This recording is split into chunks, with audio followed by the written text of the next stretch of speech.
नाजरीन, आज तो हर अपडेट ही ब्रेकिंग न्यूज़ है। रात को जैसे ही नजम सेठी ने इस्तीफ़ा दिया था तो फ़ौरन आपको आगाह किया था और अब उसकी तफसीलात भी आ गई हैं कि किन फौरी वजूहात की बिना पर उन्हें इस्तीफ़ा दिया। हरीम शाह का रद्द अमल उस पर क्या आया, इस पर बात करेंगे। लेकिन उससे भी बड़ी ब्रेकिंग न्यूज़ ये है कि वज़ीर आज़म शहबाज शरीफ ने 2 नामों का ऐलान कर दिया है पाकिस्तान क्रिकेट बोर्ड के चेयरमैन के इंतखाब के लिए।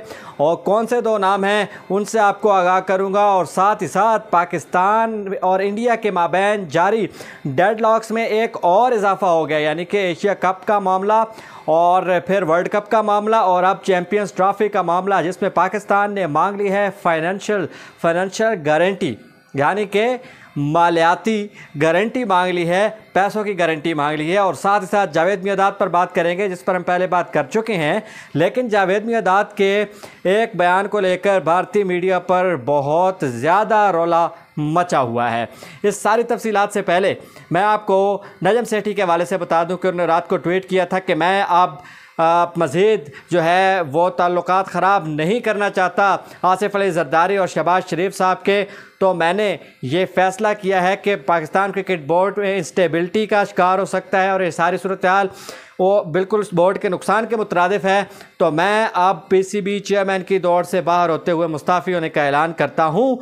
ये ट्वीट उन्होंने किया था। इससे पहले सारी सूरत हाल आपको बता चुका हूँ, किस तरह उन्होंने आसिफ अली ज़रदारी को अप्रोच किया, 2 बार शहबाज शरीफ को मिले। ये सारी सूरत हाल आप जानते हैं। और आसिफ अली ज़रदारी ने और एहसन मज़ारी ने कहा था कि पाकिस्तान में अगर क्रिकेट बोर्ड का चेयरमैन लगेंगे तो वो ज़का अशरफ लगेंगे। एक ज़रदारी सब पे भारी वाली बात हो गई आखिरकार नजम सेठी के साथ। लेकिन आज की ताज़ा तरीन डेवलपमेंट ये है कि पाकिस्तान के जो वज़ीर आज़म है, जो कि पैटर्न इन चीफ भी होते हैं पाकिस्तान क्रिकेट बोर्ड के, जिन्होंने 2 नामों का इंतखाब करना होता है पाकिस्तान क्रिकेट बोर्ड के चेयरमैन के लिए, जो कि पाकिस्तान बोर्ड ऑफ गवर्नर्स का हिस्सा बन जाते हैं।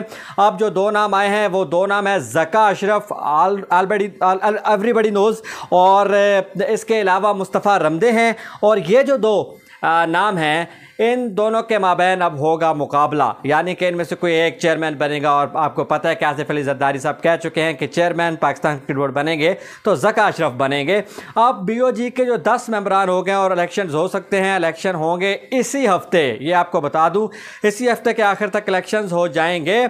और इस तरह होगा क्या, होगा ये कि जनाब नजम सेठी साहब के बाद अब ज़का अशरफ आएंगे। नजम सेठी जाते जाते कुछ टोन ऐसी सेट कर गए हैं जो रमीज़ राजा कर गए थे, बहुत मसाइल पैदा कर गए थे उनके लिए, और अब इसी तरह मसाइल पैदा कर गए नजम सेठी ज़का अशरफ के लिए, जिन्हें बहुत सी चीज़ों का अब करना है ऐलान, जिसमें पाकिस्तान में वर्ल्ड कप जाने का ऐलान और वर्ल्ड कप में जाने के अलावा अब आईसीसी चैंपियंस ट्रॉफी का है मामला। क्योंकि आईसीसी के जब दौरा किया था सरबराह ने और पाकिस्तान आए थे तो उस वक्त पाकिस्तान से उन्होंने उस एग्रीमेंट, मेज़बानी का जो एग्रीमेंट है उस पर उन्होंने कहा था आप दस्तखत करें, तो पाकिस्तान ने दस्तखत करने से इनकार किया था। पाकिस्तान ने यह कहा था, पाकिस्तान क्रिकेट बोर्ड ने यह कहा था कि पहले आप इस बात की गारंटी दें कि भारत खेलने आएगा पाकिस्तान में, अगर नहीं आता तो फिर आईसीसी ही फाइनेंशियल गारंटी दे दे, तो फिर हम ये फैसला कर लेते हैं कि पाकिस्तान होस्ट होगा, वरना फाइनेंशियल गारंटी दी जाए, नहीं तो हम साइन नहीं करते। तो ये मामला अब वैसे का वैसा डेडलॉक का शिकार है आईसीसी के सामने। साथ ही साथ बहुत से दोस्त पूछ रहे हैं कि हरीम शाह वाला क्या मामला है। रात को भी आपने बात की थी, तो मामला ये है कि हरीम शाह ने नजम सेठी के ट्वीट का जवाब दिया है और उस जवाब में उन्होंने तनकीद की है पाकिस्तान पीपल्स पार्टी पर, पाकिस्तान मुस्लिम लीग नून पे, और साथ ही साथ कहा है कि ऐसे अहदों पर जो पोलिटिकल इंटरवेंशन है वो उस पर उन्होंने तनकीद किया और ज़का अशरफ पे बहुत भारी इल्ज़ामात लगा दिए हैं। और नजम सेठी को कहा है कि वो प्रोपेगेंडा प्रमोट कर रहे थे मौजूदा हुकूमत के, इसलिए उनको रखा गया था, अब उनकी ज़रूरत नहीं रही, क्योंकि इंटरिम सेटअप में वो आए थे, इंटरिम चेयरमैन पीसीबी के तौर पे वो काम कर रहे थे और आज उनका आखिरी दिन था, से पहले वो मुस्ताफ़ी हो गए। हरीम शाह का इस ट्वीट ने एक तहलका मचा रखा है, हर तरफ बात हो रही है उनके इस ट्वीट के हवाले से।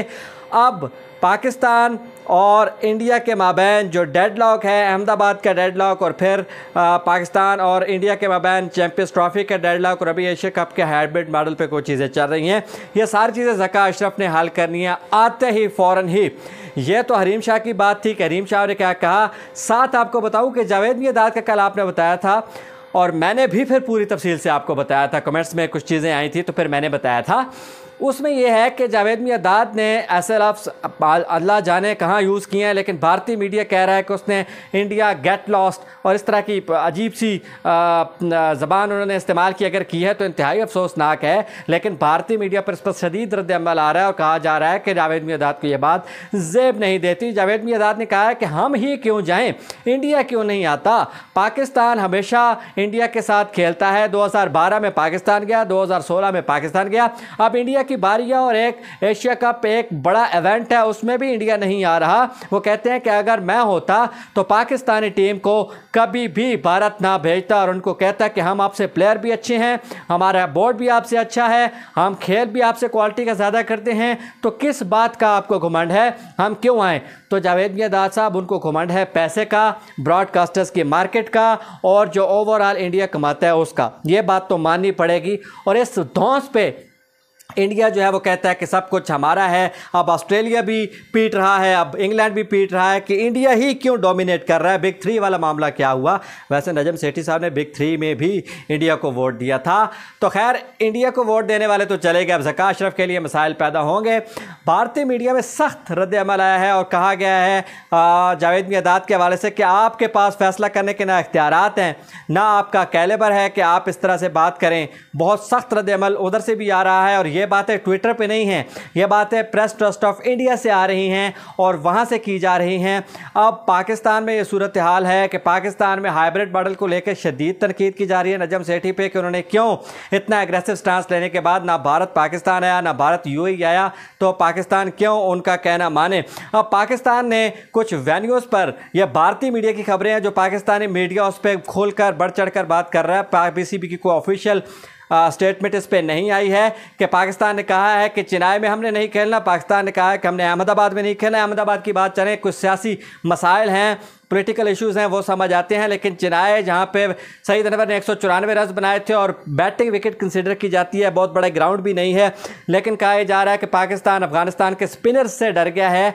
तो क्या सोचने की बात है। अभी अफगानिस्तान एशिया कप में पाकिस्तान के साथ खेलेगा, आपको अंदाज़ा हो जाएगा कि अफगानिस्तान के साथ क्या हाल होना है। पाकिस्तान और अफगानिस्तान का स्टैंडर्ड अभी फ़र्क है, इसमें कोई दो राय नहीं है कि अफगानिस्तान की T20 की टीम अच्छी है, लेकिन 50 ओवर्स का फॉर्मेट एक और फॉर्मेट है और उस पर पहुंचने के लिए बड़ा टाइम चाहिए होता है।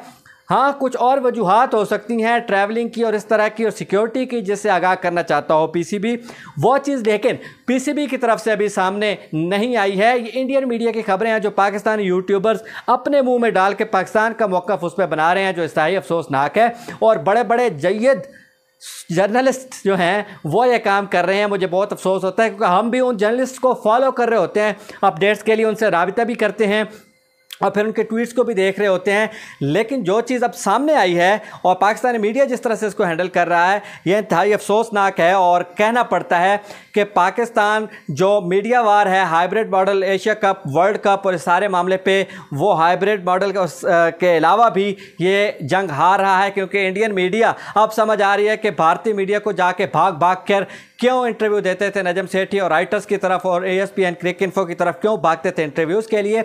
ये होश के नाखून हमें लेने पड़ेंगे, वरना लेने के देने पड़ जाएंगे। तब तक आप एंजॉय कीजिए ये बात कि पाकिस्तान को तो हो जाएगा मामला हल, लेकिन एशेज़ में आज कौन जीतता है। मुझे लग रहा है कि इंग्लैंड की पोजीशन मुस्तहकम होगी। आप क्या कहते हैं, ज़रूर आगाह करें।